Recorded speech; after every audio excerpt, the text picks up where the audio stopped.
So good morning, good afternoon, good evening.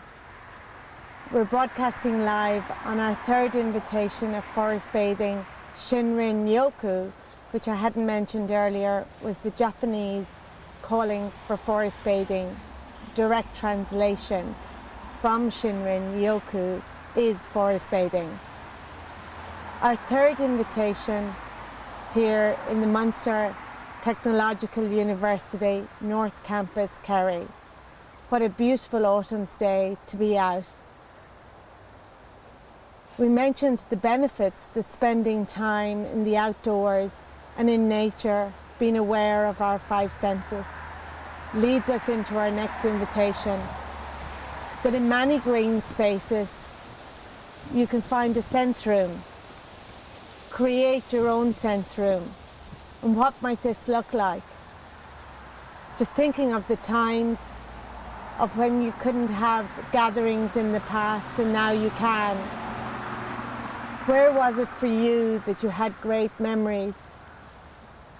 Picturing the forest as your home, the hallway, the living room, the kitchen where everybody gathered round with food or music, chat.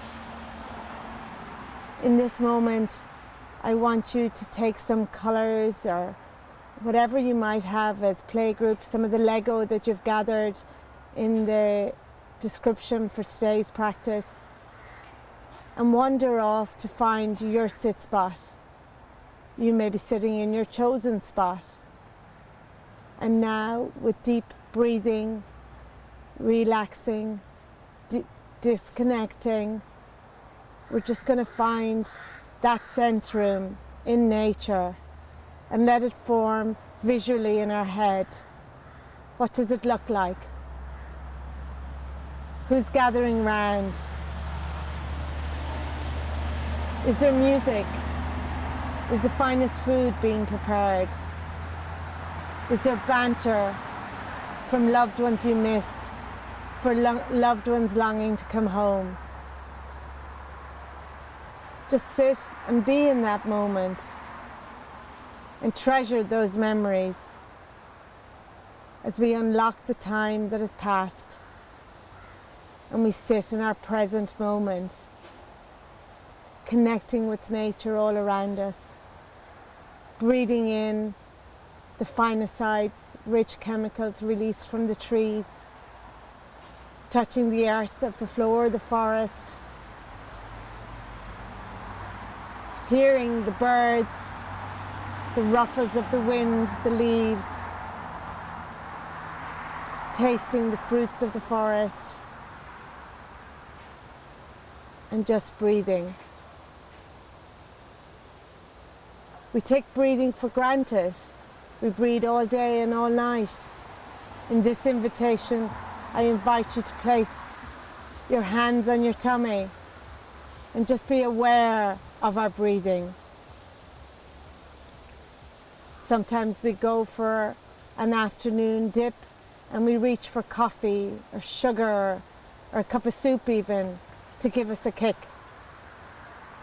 But the great Wim Hof from the Netherlands says we could truly get high on our own supply if we took the time to breathe and breathe consciously. So in this invitation, I invite you to breathe. Deep, shallow breaths. If you care to take a walk, just breathing in for 1, holding it for 2, and exaggerate it out for 3. Bearing in mind if you're in the outdoors, if anybody's around you, you be conscious of just letting it go to the bottom of the forest. And taking in our breath.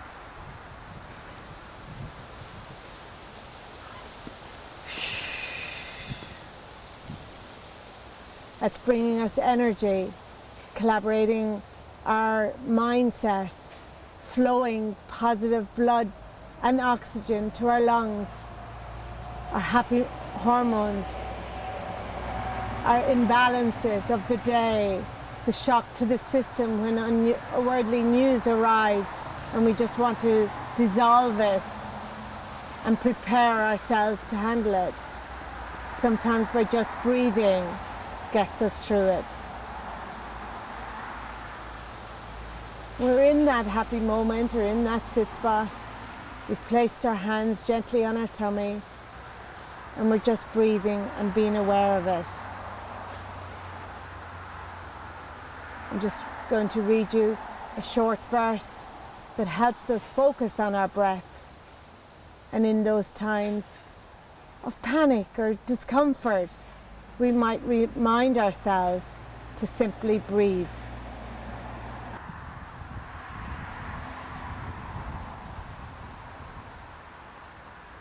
How to breathe when you want to give up.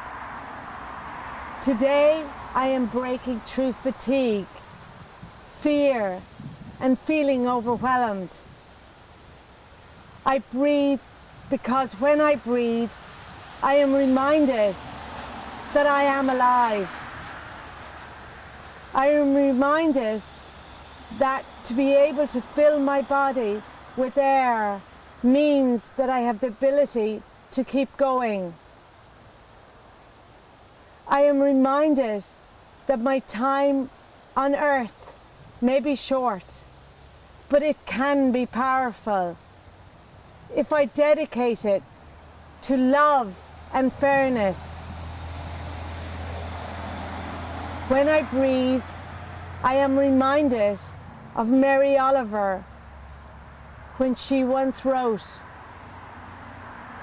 and asked, "Tell me, what is it you plan to do with your one wild and precious life?"